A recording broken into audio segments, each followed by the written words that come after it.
Queridos irmãos, amigos, alunos, participantes do projeto EBD em Síntese Podcast, nós os saudamos com a paz do Senhor. Estamos aqui mais um dia reunidos para o comentário da lição de número 2, de 12 de abril de 2026. Estamos aqui com os queridos professores, o pastor Aldo Dantas. Pai do seu pastor Aldo.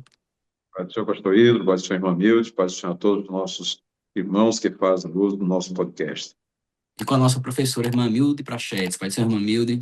A paz do Senhor ao pastor Hidro, ao pastor Aldo e a todos quantos estão na nossa audiência. Estamos hoje na incumbência de trazer o comentário dessa lição, que tem por título A Fé de Abraão nas Promessas de Deus. Desde já nós agradecemos a Deus essa rica oportunidade, ao nosso pastor presidente, pastor Martim Alves da Silva, e ao pastor Reinaldo Odilo, que é o diretor do departamento de ensino da nossa igreja, que tem cuidado tão bem desse projeto de EBD em Síntese, tanto no podcast como nas aulas que nós temos nas nossas reuniões presenciais. Então, eu quero chamar a sua atenção para o texto áureo que encontra-se em Gênesis, capítulo 12, versículo 7, que diz assim a palavra do Senhor.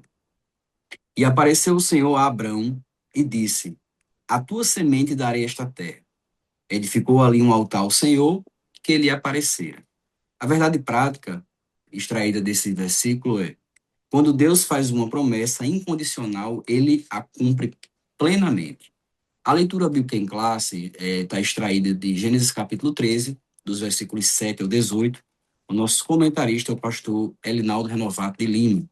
Então, nós temos aí essa segunda lição, já depois que passamos pela primeira, sobre o chamado de Abraão, e nós temos uma palavra-chave nessa lição, que é promessa. As promessas de Deus, elas são marcantes, elas são importantíssimas, elas são um combustível para todo cristão, em momentos de dificuldade e prova, permanecermos perseverantes, não é assim, pastor Aldo? Isso mesmo, pastor Hidro. A gente precisa aprender com a vida dos nossos patriarcas e, em especial, a fé do nosso pai Abraão e também a forma como Deus orientou e conduziu a sua vida, porque, assim como ele foi chamado, nós também fomos chamados e precisamos aprender muito durante esse trimestre. O que falar das promessas, né, irmã Milde? É verdade. Faz parte do plano da salvação a chamada de Abraão, não é? E todos aqueles que creem são benditos com o crente Abraão. Todos os que creem recebem tanto as promessas da vida eterna e as bênçãos também, tanto aqui na terra como no futuro, porque Deus é fiel. O plano de Deus com a chamada de Abraão foi justamente salvar a humanidade. Então, todas as suas promessas atingem toda a humanidade, desde que creiam em nosso Senhor Jesus Cristo. É verdade. Nós temos hoje uma aula interessante, porque nós estamos estudando como Deus age, como Ele cuida, como Ele trabalha, enquanto nos aperfeiçoa na nossa caminhada, como Ele nos testa, como Ele nos dirige e como Ele cumpre as suas promessas. Como já falamos aqui, nós três, a palavra-chave dessa lição é promessas. Deus chama Abraão para uma missão, oferecendo uma promessa em que, no processo, Deus iria se revelar. Abraão não conhece Deus quando é chamado, ele conhece Deus na caminhada. Sair da sua terra, da sua parentela, Abraão sai de Ur dos Caldeus, e a promessa do Senhor, o chamado é para que ele peregrine, ande com o Senhor, e o Senhor iria fazer dele um nome grande, uma nação, né, um homem poderoso. E nesse processo, Abraão adora o Senhor, toma decisões, caminha, age. E essa volta para Canaã, depois do Egito, acontece depois de um erro que Abraão comete, quando houve fome na terra, e ele decidiu por si só ir ao Egito, sem consultar a Deus, mostrando que muitas vezes, na condição da nossa vida espiritual, podemos tomar decisões erradas. E o que nos leva e nos orienta muitas vezes a voltar ao caminho são as promessas de Deus, de que ele não nos abandonou, que ele ainda tem um plano nas nossas vidas. Então, depois que Abraão volta do Egito e ele toma o caminho para Canaã, acontece algo interessante, pastor Aldo e irmã Milde, é que nesse processo de prosperidade que Deus tinha prometido a Abraão desde o seu chamado, de que ele seria um homem próspero, ele começa a gozar de uma certa prosperidade. E acontece algo que já desde o início não precisaria acontecer. Quando Deus chama Abraão, ele pede para Abraão deixar sua família, sua parentela, perdão, e peregrinar na terra. Então, essa necessidade era uma necessidade exclusiva. Abraão precisava obedecer irrestritamente. Só que Abraão leva o seu sobrinho Ló junto com ele, filho do seu irmão. Talvez compadecido, talvez por afeto, por gostar muito de Ló, levou. Então, a separação de Ló, ela não aconteceu logo no início, quando Deus fez o chamado a Abraão. Mas o Deus que trabalha, o Deus que chama e o Deus que é soberano, ele não vai abrir mão do seu projeto. Então, essa separação ia acontecer em algum momento. Se ela não aconteceu no primeiro momento através da obediência, ela agora ia acontecer através de um conflito. Então, acontece um conflito no meio da caminhada, os pastores de Abraão agora Abraão está prosperando, os pastores estão trabalhando, e Ló também desfruta de prosperidade. O que acontece agora é que há uma briga entre os pastores, porque o gado, a herança que Deus está dando a Abraão está crescendo e não tem espaço no mesmo local para duas famílias, porque esse sempre foi o projeto de Deus. Enquanto Abraão não vivesse isso, ele não ia desfrutar de uma fé plena, genuína, de que Deus poderia fazer na sua vida. Então, nesse momento, acontece uma contenda, e a contenda é o ambiente de Deus reposicionar Abraão ao centro da sua vontade. Tem momentos, irmãos, que nós passamos por coisas que a gente não entende porque está passando por aquilo. Mas o Deus que é soberano, o Deus que trabalha, ele usa as circunstâncias para nos reposicionar no centro da sua vontade. A palavra de Deus diz assim, que todas as coisas contribuem juntamente para o bem daqueles que amam a Deus e foram chamados para seu decreto. Então, Abraão agora teria que tomar a decisão que precisaria ter tomado inicialmente, mas não tomou. Separar-se verdadeiramente de qualquer resquício da sua parentela para o projeto que Deus tinha separado para a sua vida. Então, quando Abraão entende que está acontecendo essa contenda, ele entende que chegou o momento de se separar. Ele com certeza se entristece, diz aqui o nosso subtópico 2, Abraão e Ló se separam. Abraão se entristece ao constatar que estava tendo briga, contenda, percebendo o problema, a solução é chamar Ló, conversar e demonstrar aquilo que já era a vontade de Deus, que houvesse uma separação. Ou seja, Abraão se separa, mas a confiança de Abraão é tão grande em Deus que até nessa separação Abraão dá o privilégio da escolha a Ló. Ele diz, olha, para onde você for, você fique à vontade. Você pode escolher para onde ir. Para onde você for, eu vou para outra direção. Eu vou lhe dar a prioridade. Ló, como sobrinho, principalmente naquela época, naquele momento, principalmente da vida patriarcal, o direito era de Abraão. Um sobrinho consciente tinha dito, não, meu tio, eu entendo que o senhor está me dando privilégio, mas o senhor é como se fosse um pai, então escolha. Mas não, Ló não, nem pestanejou. Quando Abraão deu a possibilidade da escolha para ele, ele fez a sua análise, né, e já escolheu o melhor canto, o canto mais aprazível, escolheu de acordo com os olhos, com as expectativas humanas. E eu sei que isso tudo era o projeto de Deus para Abraão. Abraão chama Ló, conversa, dá proeminência, mesmo tendo o direito de escolha.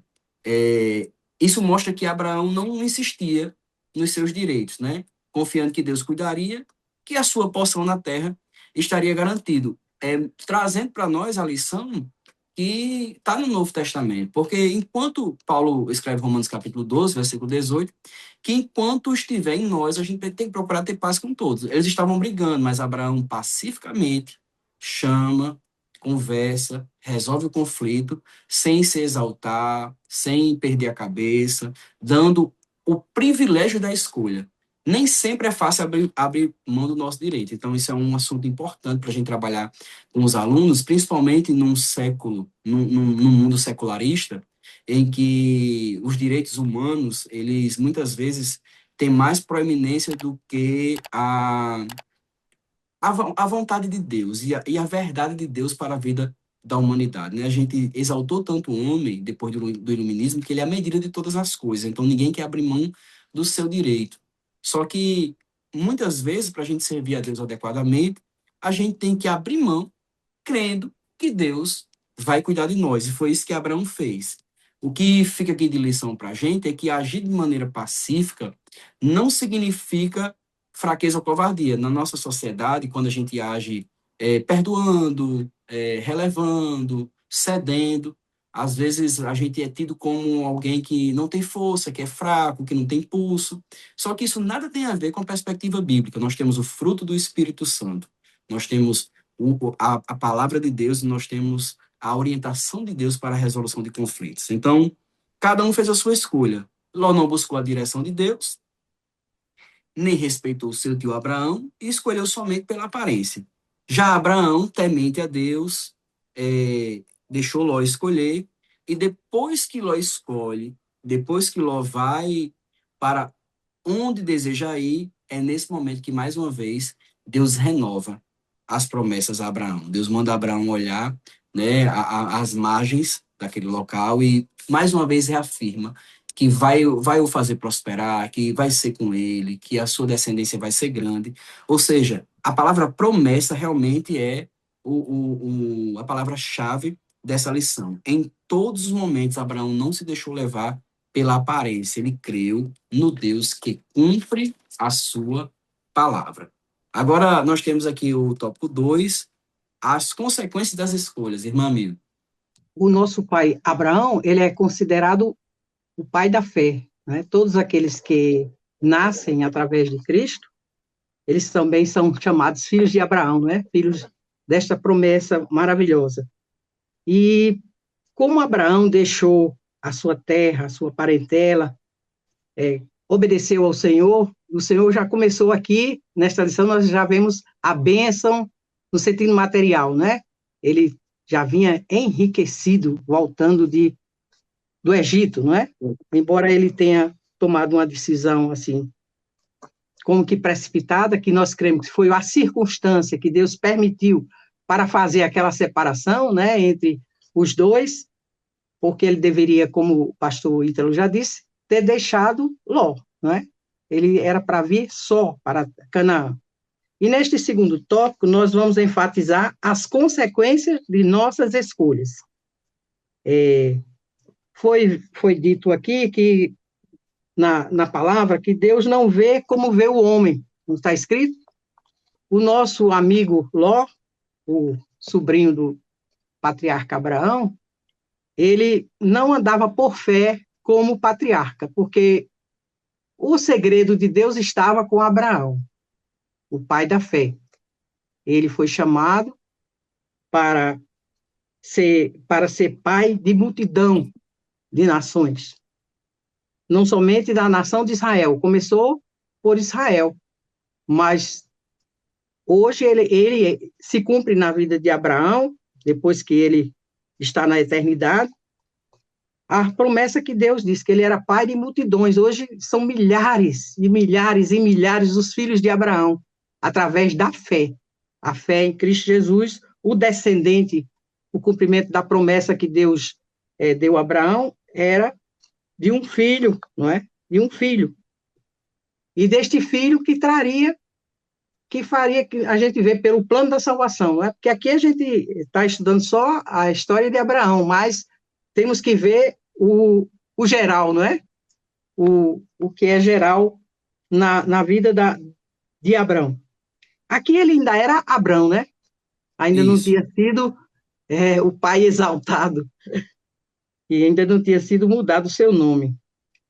Mas a gente vê que os resultados das nossas escolhas se cumprem como está escrito em Gálatas 6 e 7, não é? Tudo que o homem semear, isto também ceifará. O Ló, ele, quando foi lhe dada a oportunidade de escolher para onde ir, ele escolheu pela vista dos olhos. A Bíblia diz que ele levantou os olhos e viu as campinas verdejantes, né? E estendeu suas tendas até Sodoma, um lugar de grandes pecadores. A Bíblia diz que os sodomitas eram grandes pecadores. E na palavra de Deus está escrito, no capítulo 19 de Ezequiel, que o pecado de Sodoma, ali é um pouco alegórico e simbólico, mas é aplicando o que aconteceu com Sodoma. O pecado de Sodoma era fartura de pão, as campinas eram verdejantes, as margens do Rio Jordão ali, era um ambiente fértil, né?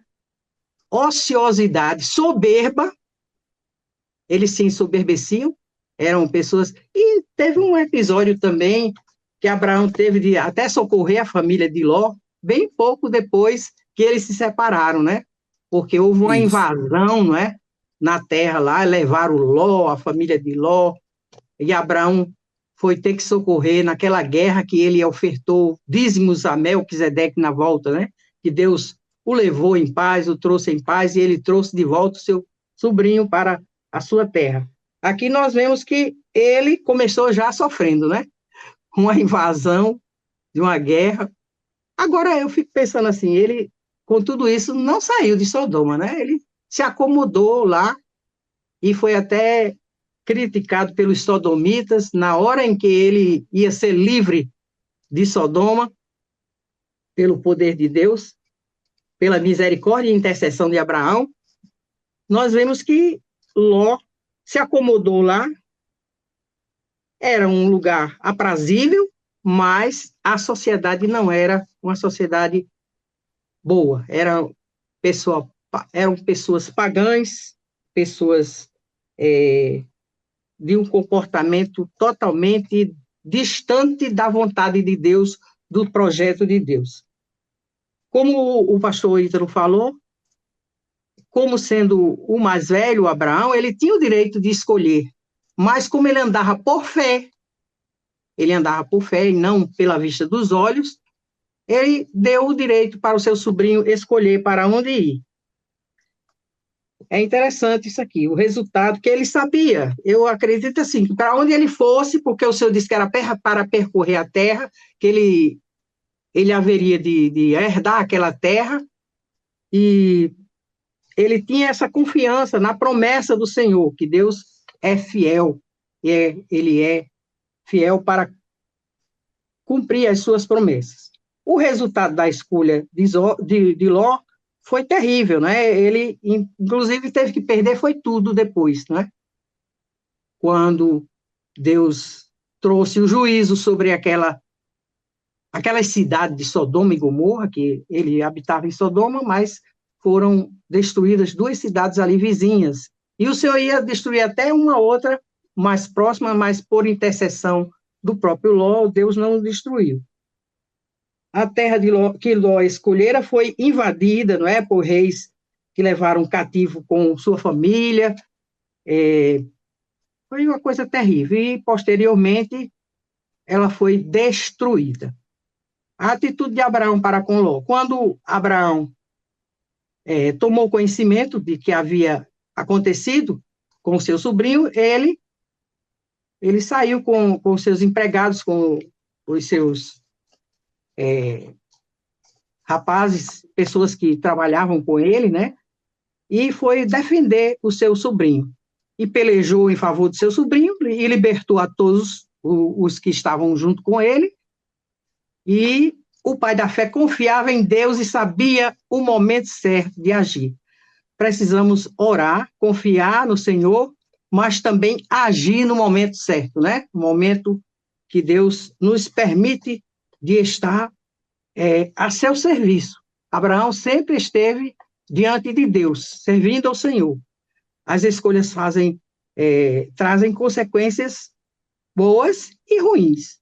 No caso de Abraão, é interessante notar que, embora a terra não fosse boa, assim, na aparência, né, onde ele estava era meio desértico, mas para onde ele fosse, ele sabia que o Senhor estaria com ele e o abençoaria por onde quer que ele fosse.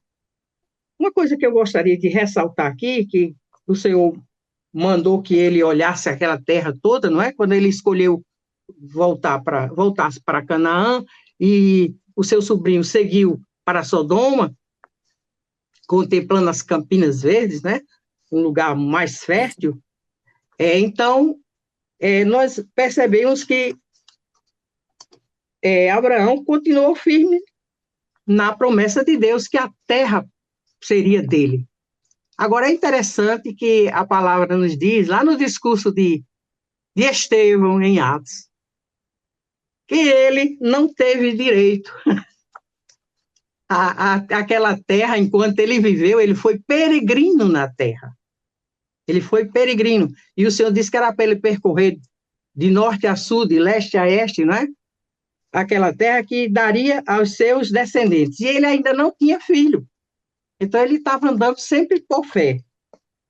E Estevão diz, Deus não lhe deu de herança nem o pé. Enquanto ele estava vivo, ele teve que comprar um pedacinho do campo de Efron, lá em Manre, né? Onde ele primeiro colocou a sua tenda, de frente a Hebron, e ele comprou para sepultar a sua esposa posteriormente, não é?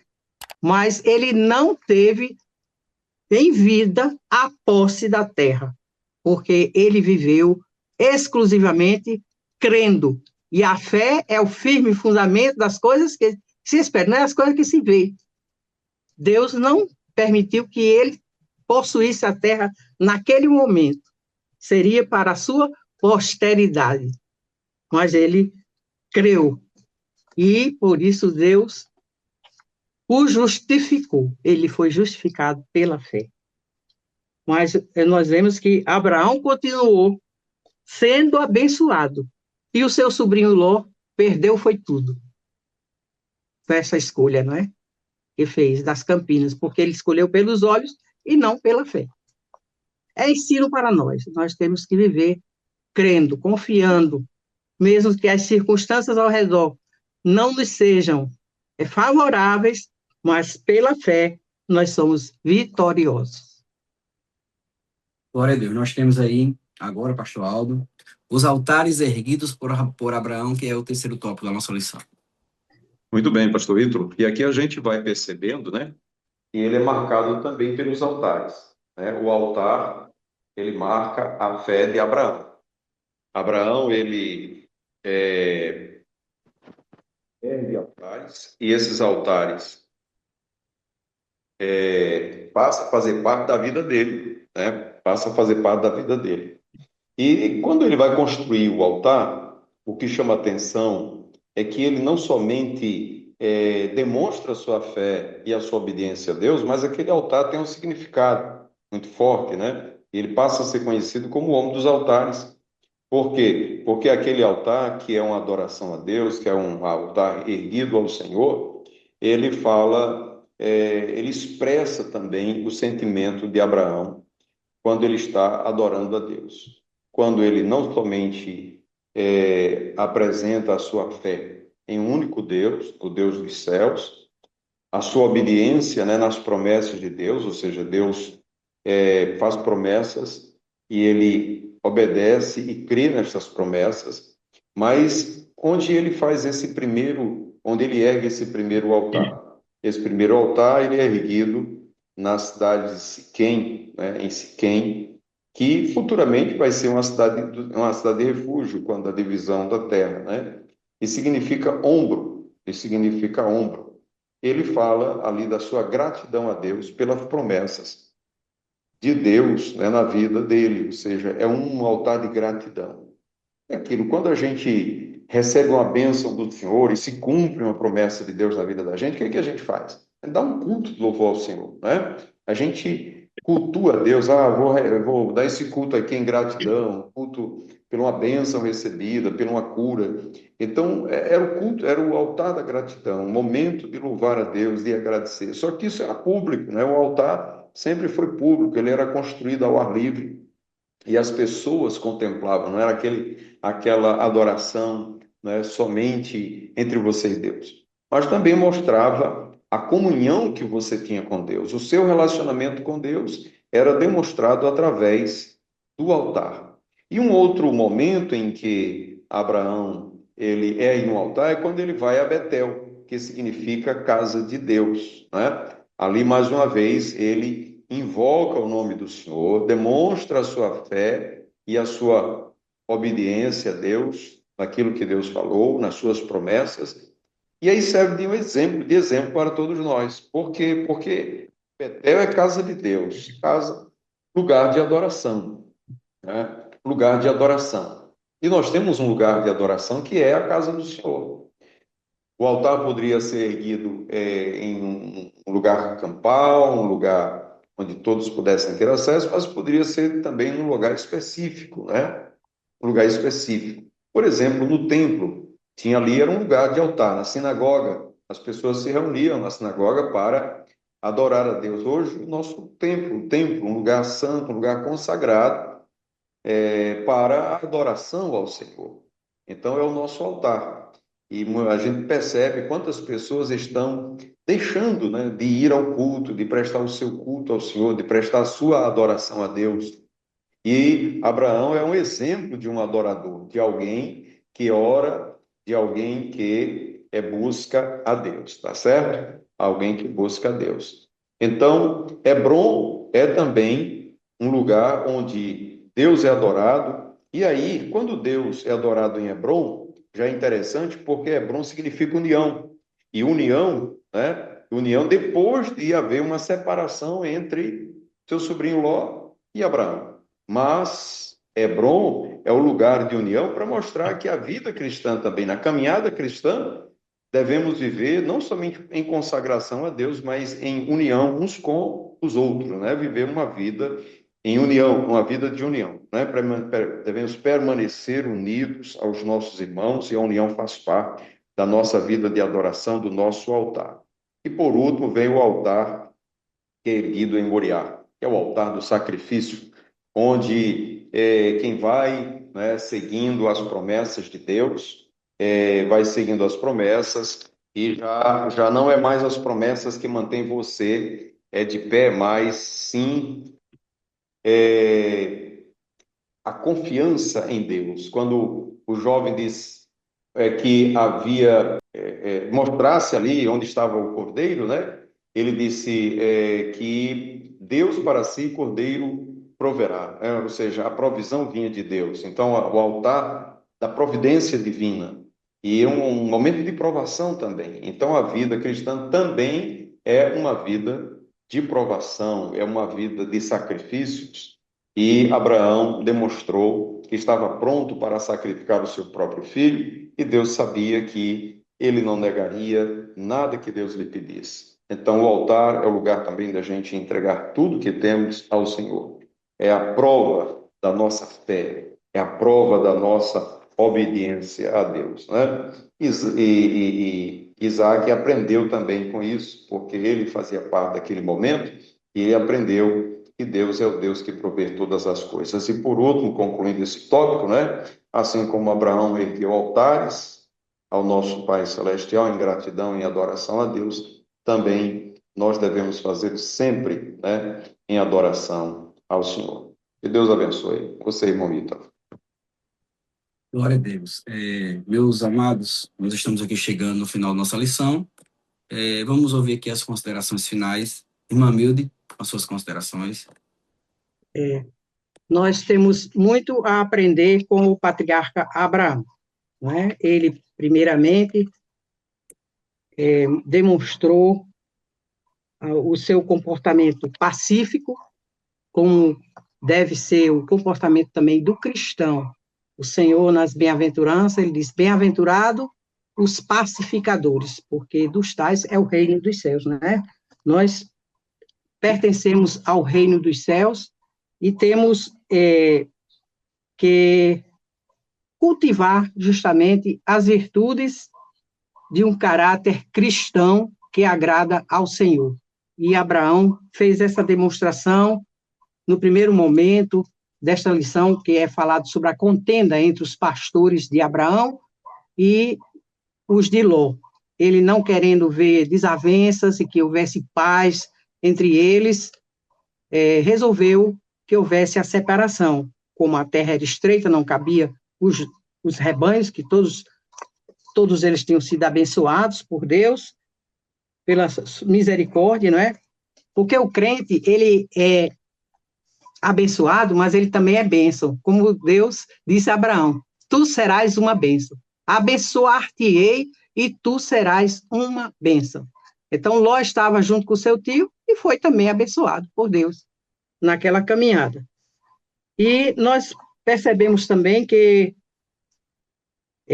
embora Ló seja sobrinho de Abraão, mas ele não tinha aquele mesmo amor. A gente vê pela sua própria escolha, né, de servir ao Senhor de uma forma assim, se separando do mal, porque ele não considerou, ao chegar em Sodoma, que viu que Sodoma era uma terra pervertida, totalmente pervertida, mas ele não saiu de lá. A Bíblia diz que ele afligia como justo a sua alma justa. E foi até acusado como juiz da terra, né? Esse estrangeiro chegou aqui e está querendo ser o nosso juiz. Mas ele também era assim, não tomou nenhuma decisão de se apartar dos sodomitas, né? Ele ficou no meio deles ali, como quem não estava assim preocupado com as abominações, as iniquidades, se bem que houve aquele testemunho, né, dos sodomitas que ele contrariava a eles, apontando os erros, né? E nós vemos também que Abraão, ele primava pela presença do Senhor. Quando ele construiu os altares, né? Ele primava pela presença do Senhor, a presença do Senhor significava também direção, proteção. Onde ele estivesse com o Senhor, estaria bem. Então, como o pastor Aldo falou sobre os altares, nós temos que manter na nossa família, na nossa casa, também um altar ao Senhor, buscando sempre a sua presença, porque a palavra ensina que devemos orar sem cessar, né? Tanto pela gratidão, pela salvação, por tudo aquilo que já temos recebido, como também buscar estar em comunhão com os irmãos na casa de Deus, como foi falado pelo nosso pastor Oaldo, né? E a vida do crente realmente é uma vida de renúncia, vida de sacrifício. E eu acho interessante a atitude também de Isaac. Ele não questionou seu pai, ele foi amarrado sobre o altar, até o momento em que Abraão levantou o cutelo para matá-lo e que recebeu a voz do anjo, né? Recebeu aquela ordem de que não fizesse nenhum mal para o menino. E Deus realmente proveu todas as coisas para Abraão, nunca lhe faltou nada, sempre ele foi abençoado. E Isaac seguiu o exemplo de pacificação do seu pai. Posteriormente, quando a gente estiver estudando sobre a vida de Isaac, a gente vai ver que havia contenda sobre os poços. Os inimigos vinham, entulhavam, e ele deixava para lá, né? E não prosseguia em contendas, mas viveu em paz, porque aprendeu com seu pai a viver em paz, uns com os outros. Se possível, se depender de vós, tende paz com todos os homens. É assim que Deus quer também que o crente viva, não é? Como homem de fé, Abraão tinha um relacionamento com Deus, não é? Ele foi considerado profeta. O Senhor disse para Faraó, a primeira vez que ele disse que Sara era sua esposa, temendo morrer, o Senhor disse, o homem é profeta e ele orará por você. E Faraó teve que se submeter também à ordem de Deus, devolvendo Sara, e Abraão orou por ele para que voltasse a ter uma vida normal, porque Deus tinha ferido a toda aquela terra com a esterilidade e que não produzia mais nada. E Abraão saiu rico, enriquecido da terra. Isso aqui também, irmão, traz uma coisa, uma lição para nós. Eu gostaria de terminar com isso aqui. Jesus diz que qualquer que deixar pai, mãe, deixar os costumes errados do mundo, né? Deixar tudo por causa do nome dele, não ficará sem recompensa. Deus abençoou Abraão com a sua atitude de obediência e fé. O crente também, ele é abençoado aqui na vida, nesta vida. Embora o Senhor tenha dito também que as nossas bênçãos são com perseguição, mas seremos abençoados. Os ímpios nos invejam, mas Deus continua nos abençoando. Temos que andar por fé e principalmente desprendidos de todos os bens materiais para que possamos alcançar os bens eternos. Amém. Glória. Pastor Aldo, as considerações finais. Muito bem, pastor Ítalo, apenas dizendo que Deus é o centro da nossa vida, não é? Os altares de Abraão apontam para isso. Tudo que acontece na nossa vida, nós erguemos a nossa voz em adoração ao Senhor. Não podemos esquecer que Deus está sempre no centro de todas as nossas decisões, na nossa adoração, na nossa oração, na nossa vida, nas nossas decisões, tudo Deus tem que estar no centro. Então, essa é uma lição muito preciosa que devemos aprender muito durante esse trimestre. Que Deus abençoe os nossos irmãos. Amém. Que o Senhor nos dê uma próxima oportunidade. Deus abençoe o pastor Aldo, Deus abençoe a irmã Milde e a todos a paz do Senhor.